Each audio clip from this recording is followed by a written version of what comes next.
अस्सलाम वालेकुम। हमारे पास जो चैप्टर स्टार्ट हुआ था उसके अंदर आज हमारा जो लेसन स्टार्ट हो रहा है वो लेसन नंबर 5 है। Simplify the algebraic simplify the algebraic expression. सही। देखिए, अलजबरा के बारे में एक चीज़ मैं आपको बता दूं, पूरी अलजबरा जो है ना 3 चीज़ों से मिलके बनी है। क्या क्या चीज़ें होती हैं वो, ठीक है ना। जैसे अगर सपोज़ मैं ये एक टर्म लिखती हूँ, राइट। अब आपको ना ये अलजेब्रिक एक्सप्रेशन है, क्यों पता चल रहा है? क्योंकि आप देखें यहाँ पर आपको एक अल्फ़ाबेट नज़र आ रहा है, ए आ रहा हो, बी आ रहा हो, सी आ रहा हो, डी आ रहा हो। अगर इसको मैं हटा दूँ तो सिंपल ये 4 है, ठीक है ना। लेकिन अगर 4 के साथ कोई भी चीज़ लगी हुई है, एक्स लगा हुआ है, ए लगा हुआ है, बी लगा हुआ है, सी लगा हुआ है, कुछ भी लगा हुआ है, तो फिर ये अलजेब्रिक एक्सप्रेशन में आएगा, अलजेब्रिक नोटेशन में आएगा।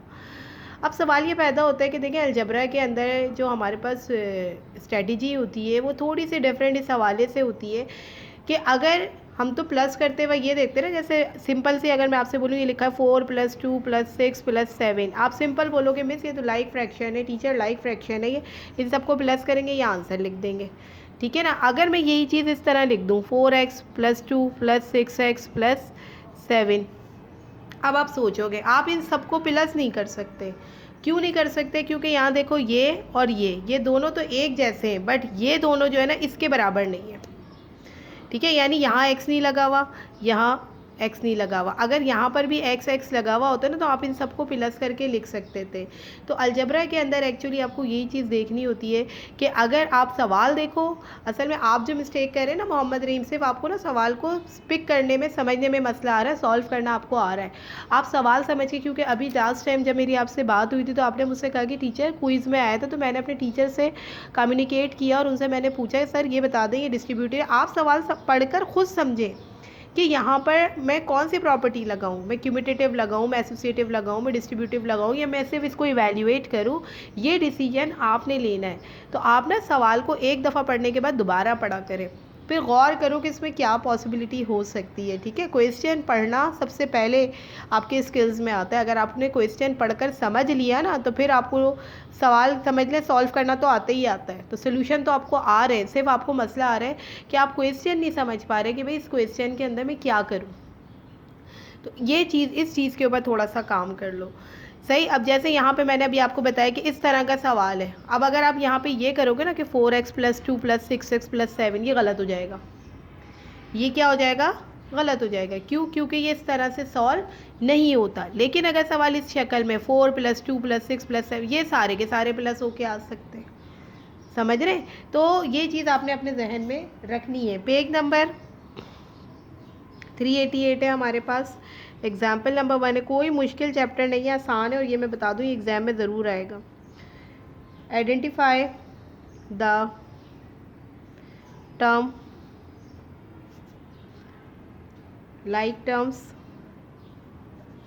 coefficient and a constant in the expression।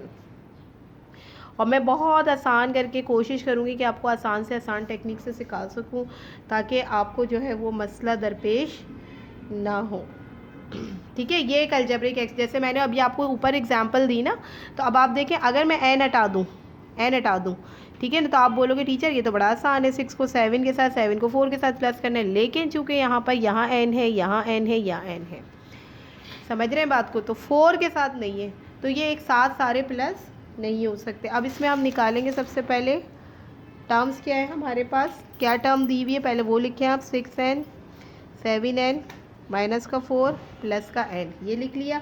अब उन्होंने बोला आप ये बताएं इसमें लाइक टर्म्स क्या है, कोफिशिएंट क्या है और कांस्टेंट क्या है।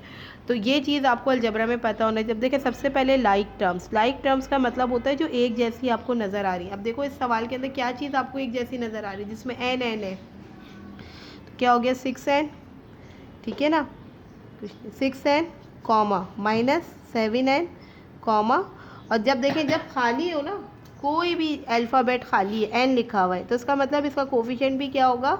1 होगा, समझ रहे हैं। जब एन की जगह ए लिखा हुआ तो ये ए अकेला नहीं है, 1a है, ये बी लिखा हो तो 1b हो जाएगा, ठीक। ये चीज़ आपने याद रखनी है। तो ये क्या है 1 एन, ये तो आ गई हमारी लाइक टर्म। इसकी लाइक टर्म का मतलब है जो एक जैसे, देखो यहाँ भी एन है, यहाँ भी एन है, यहाँ भी एन है। अब हमें क्या निकालना है इसमें, कोफिशिएंट।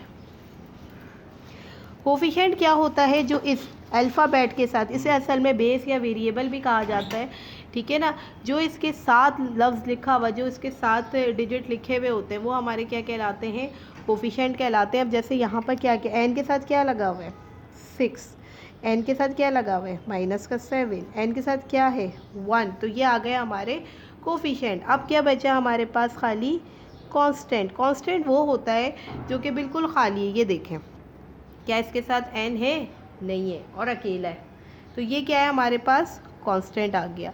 तो इस तरह से आपको ये सवाल सॉल्व करने, यानी टेक्निक मैंने आपको बता दी, और तो आपने इसको करना है, यानी सिंपल आपको सवाल देखना है। सवाल देखने के बाद आपने जज करना है कि अगर वो मुझसे कह रहा है कि भाई आपने आइडेंटिफाई करना है सिंपल लाइक टर्म्स को, कोफिशिएंट्स को एंड कांस्टेंट को, तो जब तक आपको इसका कॉन्सेप्ट नहीं पता होगा तो आप इन एक्सप्रेशंस को कभी भी नहीं कर सकते। सबसे पहले लाइक टर्म्स का कॉन्सेप्ट मैंने आपको दे दिया कि वो चीज़ जो आप सॉल्व कर सकते हैं, सही है ना, ये मैंने आपको बता दिया डिफरेंस इन दोनों का, सही। इसके बाद कोफिशिएंट क्या होता है, जो किसी भी वेरिएबल या बेस के साथ, यानी ए बी सी कोई भी हो ना, उसके साथ जो भी नंबर लिखा हुआ होता है वो आपके कोफिशिएंट्स होते हैं। सपोज दैट अगर सिर्फ ए लिखा हुआ है या यहाँ एन लिखा हुआ है, तो ऑलरेडी इसका कोफिशिएंट 1 है, जो हम लिखते नहीं है लेकिन होता 1 है, सही। फिर इसके बाद कांस्टेंट क्या होता है, कांस्टेंट वो होता है कि जो कि अकेला होता है, उसके साथ कोई वेरिएबल अटैच नहीं होता, ठीक है ना। अगर किसी सवाल में एक से ज़्यादा कांस्टेंट आएंगे तो फिर हम उसको ऐड या सब्ट्रैक्ट कर सकते हैं। तो यहाँ पर देख लीजिए होमवर्क में आपके पास गॉट इट में सवाल आएगा ए और बी, ये आपने करना है। अब इसके बाद हम मूव करते हैं, ठीक है ना। अच्छा, इस हवाले से मैं आपको जो है वो वर्कशीट भी प्रोवाइड करूँगी, राइट, लेकिन अभी नहीं, 1-2 दिन के गैप से। तो पहले आप इस कॉन्सेप्ट को क्लियर करें ताकि आपको समझ आ जाए। यहाँ देखिए पेज नंबर 389 पे एग्जाम्पल नंबर 2 है, ये भी बहुत ज़बरदस्त और मज़ेदार। असल में देखा जाए ना तो मुझे पर्सनली मुझे अलजेब्रिक एक्सप्रेशन बहुत पसंद है, क्योंकि इसको सॉल्व करने में ना बड़े टेक्निक का इस्तेमाल किया जाता है। वो टेक्निक लगाना बड़ा अच्छा लगता है कि आप सवाल को किस किस तरीके से सॉल्व कर सकते हैं। यहाँ देखिए इन्होंने लिखा है कि राइट 4y + y इन अ सिंपलेस्ट फॉर्म। सिंपलेस्ट फॉर्म का मतलब होता है जहाँ तक सवाल सॉल्व हो सकता है ना, आपने सॉल्व करना। अब देखें, अब ये लिखा हुआ है ना, अब आप परेशान ये होते हैं क्या करना है इसमें, क्या है, आप सवाल पढ़ो और आप सबसे पहले देखो भाई ये सवाल उतारा आपने, फिर आप यहाँ पे लिखेंगे टर्म्स कौन सी है। ये आपने बोला ये टर्म्स क्या है, ये लाइक टर्म है, लाइक टर्म्स है ना, ये देखो दोनों के साथ वाई आ रहा है, सही है ना, ये तो आपको पता चल गया। अब इसके बाद अब आप ये देखोगे कोफिशिएंट क्या है मेरे पास, ये मैं आपको ना आसान टेक्निक बता रही हूँ सॉल्व करने की, सही है। कोफिशिएंट क्या है मेरे पास 4, और देखो ये y अकेला है ना, तो क्या मौजूद है यहाँ पर 1, समझ रहे हैं बात को, यानी 4 + 1 आ गया। अब इसके बाद आप देखिएगा जब मैं इसको सॉल्व करने जाती हूँ, तो अब आप देखो ये सॉल्व करना बड़ा आसान है। किस तरीके से, ये 4 + 1 तो आपको पता है क्या होता है, हमारे पास 5 होता है, ठीक है ना। तो ये 4y + 1y, तो यही चीज़ है 4 + 1, यही चीज़ आएगी यहाँ पर। ये रफली मैंने आपको समझा दिया है चेक करने के लिए कि आंसर सही है या नहीं है। तो 4y + 1y कितने हो गए, 5y। This is your required answer. ये चेक करने के लिए कि आप y हटा के ऐसी प्लस करके देखो कि वाकई ये जवाब आ रहा है या नहीं आ रहा। इसके बाद देखिए इसी की एग्जाम्पल नंबर, इसका नंबर 3 है, राइट। ये आपको मुश्किल लग रहा होगा देखते ही, ये कैसे सॉल्व होगा, हालांकि ये सवाल भी बड़ा आसान है, सही है। इसमें भी यही करेंगे सोल्यूशन। लाइक टर्म्स देखो, लाइक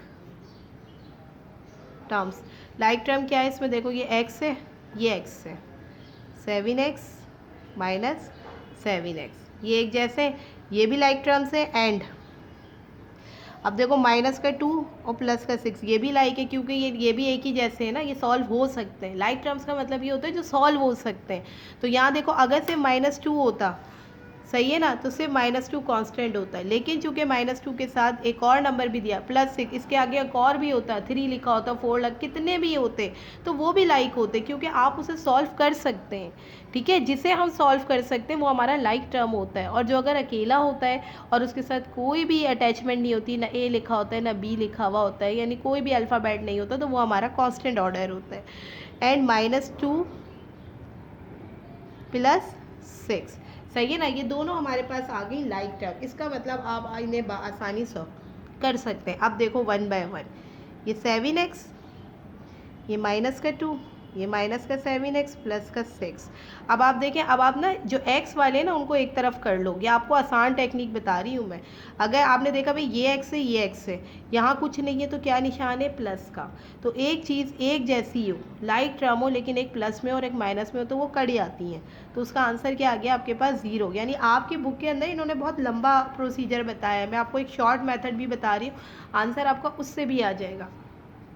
ठीक है ना, कि आपके टीचर ने जो आपकी बुक के अंदर जो एग्जाम्पल है ना उसके अंदर ये इन्होंने किया है कि 7x लिखा, फिर -2, फिर ब्रैकेट करके -7x, तो ये आपको थोड़ा सा मुश्किल लग रहा होगा। मैं आपको आसान टेक्निक बता रही हूँ। देखिए, जब कुछ भी नहीं होता तो प्लस साइन लगा हुआ होता है। तो ये 7x, अब x वाले अलग कर लिए, ये एक तरफ हो गए। अब क्या बचा, -2 +6। अब देखो कितना आसान हो गया ये सवाल। ये +7x -7x कट गया, प्लस माइनस माइनस, 6 में से 2 गया, 4 बचा। अब 4 तो बचा है, अब मसला यहाँ पर आएगा कि भाई प्लस का निशान लगाओ या माइनस का निशान लगाओ। तो हमेशा याद रखिएगा, जब नंबर्स को माइनस करते हैं ना तो प्लस माइनस माइनस होता है, लेकिन जो नंबर बड़ा होता है ना उसका जो निशान होगा, ये देखिए ये नंबर बड़ा है तो इसके साथ क्या लगा हुआ है प्लस। तो 6 में से 2 गया 4।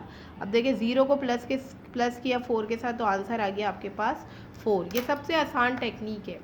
यानी मैंने जब आपको देखा, मैंने बोला ये तो मोहम्मद रहीम को देखते ही बहुत मुश्किल लग रहा होगा कि इसमें ब्रैकेट भी बनाने और ये बनाने, तो आप देखें मैंने कितनी आसान स्ट्रेटजी से इसी वाले चीज़ को सामने रखते हुए हमने आपके सवाल को इतना आसान कर दिया। लेकिन अपने पॉइंट अपने जहन में रखने, सबसे पहला पॉइंट आपने क्या रखना है कि लाइक टर्म्स क्या होती हैं। लाइक टर्म्स वो होती हैं जिससे आप सॉल्व कर सकते हो, ठीक है ना, जिसे आप मज़ीद सिंप्लीफाई कर सकते हो। अब ज़रूरी नहीं है कि वो सिर्फ वेरिएबल के साथ हो, वो कांस्टेंट भी हो सकते हैं, एक से ज़्यादा अगर हो, ठीक है ना। फिर दूसरी बात आपने क्या देखनी है, आपने ये देखना है कि अगर आप दो नंबर्स को, अगर एक के साथ प्लस है दूसरे के साथ माइनस है, तो हम प्लस माइनस माइनस करेंगे, लेकिन साइन हम उसका लगाएंगे जो नंबर बड़ा हो। जैसे यहाँ पर देखिए 6 बड़ा था तो यहाँ पे क्या लग जाएगा प्लस। ये छोटे छोटे से पॉइंट हैं जो आपने इसमें याद रखने, अगर आप याद रखेंगे, आप यकीन करें बहुत मज़ेदार टॉपिक है ये, इसको करने में बहुत मज़ा आता है।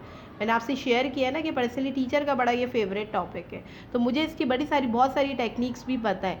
तो जब मैं आपको एक छोटी छोटी सी क्लूज़ दे रही हूँ तो आप आसानी इस तरह के तमाम तरह एक्सप्रेशन को सॉल्व कर सकते हैं। यहाँ पर भी देखिएगा आप इसका होमवर्क, गॉट इट, क्या दिया हुआ है CDE, ठीक है, ये करके देखिएगा। अगर इसमें आने वाली कोई, और पेन से करें, मुझे ना समझ नहीं आ रहा होता, इमेज क्लियर नहीं आता ना, तो मुझे क्लियर दिख नहीं रहा होता। आप प्लीज़ काइंडली पेन से कीजिएगा मेरा काम, ट्यूशन की कॉपी या जो भी आपने प्रैक्टिस रजिस्टर बनाया हुआ है, ताकि आप मुझे क्लियर शो करें, ताकि उसकी गलती मैं आपके सामने शो कर सकूँ लाइव के अंदर कि देखो मोहम्मद रहीम आपने ये मिस्टेक कर दी थी, ठीक है। तो होपफुली ये टॉपिक आपको समझ आया होगा। मुझे आपका रिज़ल्ट बहुत अप्रिशिएटेड लगा, no doubt, you are a very potential student, ठीक है ना। बट देखो जहाँ कहीं पर भी ये लग रहा हो ना कि भाई ये ऐसी चीज़ है जो मेरे मार्क्स को थोड़ा सा कम कर रही है, आप उसको पिक कर लो। अब ये सोचो यार, अब मुझे फ़ाइट करनी है ना तो इसी के साथ करनी है, इसमें कैसे मेरे नंबर अच्छे नहीं आ सकते, जबकि टीचर आपको 100% श्योरिटी दे रही है इस बात की कि मैं आपके साथ कोऑर्डिनेटेड हूँ। आप मुझसे एक दफ़ा नहीं, आप मुझसे 10 बार पूछें, लेकिन देखो मैं भी डिमांड करती हूँ कि जब मैंने इतनी दफ़ा आपको पढ़ाया है, इतनी दफ़ा एक एक चीज़ समझाई है, बार बार पूछती रहती हूँ मोहम्मद रहीम किसी चीज़ में इशू है। देखो टीचर भी जो है ना, साफ सी बात मैं आपको बताऊँ, टीचर भी बड़ी हाई स्कोर अचीवर रही है, तो हमने भी ना कभी 0.5 पे भी कॉम्प्रोमाइज़ नहीं किया। अगर मेरे 0.5 भी कभी डिडक्ट होते थे ना तो मेरा दिमाग बिल्कुल घूम जाता था कि भाई मेरे नंबर 0.5 भी कट क्यों हुए। मैं उस चीज़ के बारे में सोचती थी कि ऐसा ना हो ये 0.5 मेरी जो कहते हैं ना, मेरा रैंक को, मेरी पोजीशन को, मेरे ग्रेड को, मेरी डिवीज़न को नीचे ना कर दे।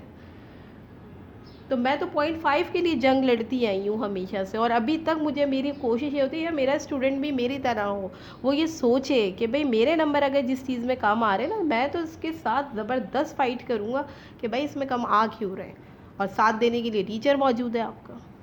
ठीक है, तो होपफुली मैं आपको उम्मीद कर सकती हूँ कि आगे जो अब आपके जो रिस्पॉन्स आएंगे इंशाल्लाह मैथ्स में बहुत अच्छे आएंगे। किसी किस्म का कोई क्वेरी हो, कोई मसला हो तो आप नोट करें और मुझसे पूछ लें। अपनी क्लास की एक एक ईच एंड एवरीथिंग अपने पास नोट किया करो, मुझसे शेयर किया करो। सही है, ओके जी।